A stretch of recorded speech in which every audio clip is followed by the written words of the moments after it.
গ্রেফতারকৃতদের আঘাত ও ধাক্কা দিয়ে ফেলে দেওয়ার ফলে মাথার পেছনে প্রচন্ড আঘাত পেয়ে ভিকটিম ঘটনাস্থলে মৃত্যুবরণ করে। 24 এপ্রিল 2026 তারিখে আনুমানিক রাত 11টার দিকে চট্টগ্রাম থেকে বুনিয়াদী প্রশিক্ষণ শেষে কুমিল্লায় ফেরার পথে কাস্টমস কর্মকর্তা বুলেট বৈরাগী নিখোঁজ হন। আমাদের গোয়েন্দা নজরদারি বৃদ্ধি করা হয়। সে সময় তাদের মাধ্যমে আমরা তথ্য প্রযুক্তির সহায়তায় এবং আরও কিছু প্রাপ্ত গোপন সংবাদের ভিত্তিতে গত 26 এপ্রিল 2026 তারিখে র্যাব 11-র একটি আভিযানিক দল কুমিল্লা জেলার বিভিন্ন এলাকায় অভিযান পরিচালনা করে এবং অভিযান পরিচালনা করার মাধ্যমে উক্ত হত্যাকাণ্ডের সাথে জড়িত অভিযুক্ত মোহাম্মদ সোহাগ, ইসমাইল হোসেন জনি, ইমরান হোসেন হৃদয়, রাহাত হোসেন জুয়েল এবং মোহাম্মদ সুজনকে কুমিল্লা হতে গ্রেফতার করা হয় এবং এই হত্যাকাণ্ডের সাথে সংশ্লিষ্ট একটি সিএনজি, চাপাতি, সুইচ গিয়ার, ফোর্জিং হ্যামার এবং অন্যান্য দ্রব্যাদি উদ্ধার করা হয়। প্রাথমিক জিজ্ঞাসাবাদে জানা যায় যে গ্রেফতারকৃতরা একটি সংঘবদ্ধ অপরাধ চক্রের সক্রিয় সদস্য।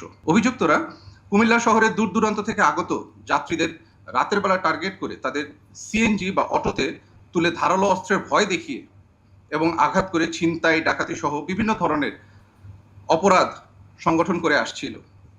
ঘটনার দিন অর্থাৎ 25 এপ্রিল 2026 তারিখে রাতে গ্রেফতারকৃতরা সিএনজি নিয়ে কুমিল্লা জেলার জাগরঝুলি বিশ্ব রোড এলাকায় ছিনতাইয়ের উদ্দেশ্যে অবস্থান করছিল। রাত আনুমানিক 3টার সময় ভিকটিম বুলেট বৈরাগী চট্টগ্রাম থেকে বুনিয়াদী প্রশিক্ষণ শেষ করে বাস যোগে কুমিল্লার জাগরঝুলি বিশ্ব রোডে পৌঁছায় এবং বাস থেকে নামলে গ্রেফতারকৃত জুয়েল ভিকটিমের গন্তব্যস্থল সম্পর্কে জানতে চায়।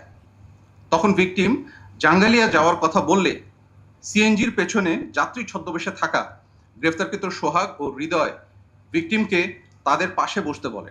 সিএনজিটি জাগরঝুলি হতে জাঙ্গালিয়ার উদ্দেশ্যে রওনা দেওয়ার পর গ্রেফতারকৃত সোহাগ ও হৃদয় মিলে ধারালো অস্ত্র দিয়ে ভিকটিমকে আঘাত করে ও ভয়ভীতি প্রদর্শন করতে থাকে। গ্রেফতারকৃতদের সহিত ভিকটিমের ধস্তাধস্তিও হয়। ধস্তাধস্তির এক পর্যায়ে অপর অভিযুক্ত জনি চাকু বের করে ভিকটিমকে ভয় দেখায়, মারধর করে এবং ভিকটিমের সাথে থাকা নগদ টাকা, মোবাইল ও অন্যান্য মালামাল জোরপূর্বক ছিনিয়ে নেয়। অতঃপর সিএনজিটি কোটবাড়ি বিশ্ব রোড অতিক্রম করলে অভিযুক্তগণ ভিকটিমকে ধাক্কা দিয়ে চলন্ত সিএনজি থেকে ফেলে দিয়ে দ্রুত ঘটনাস্থল থেকে পালিয়ে যায়। গ্রেফতারকৃতদের আঘাত ও ধাক্কা দিয়ে ফেলে দেওয়ার ফলে মাথার পেছনে প্রচন্ড আঘাত পেয়ে ভিকটিম ঘটনাস্থলে মৃত্যুবরণ করে।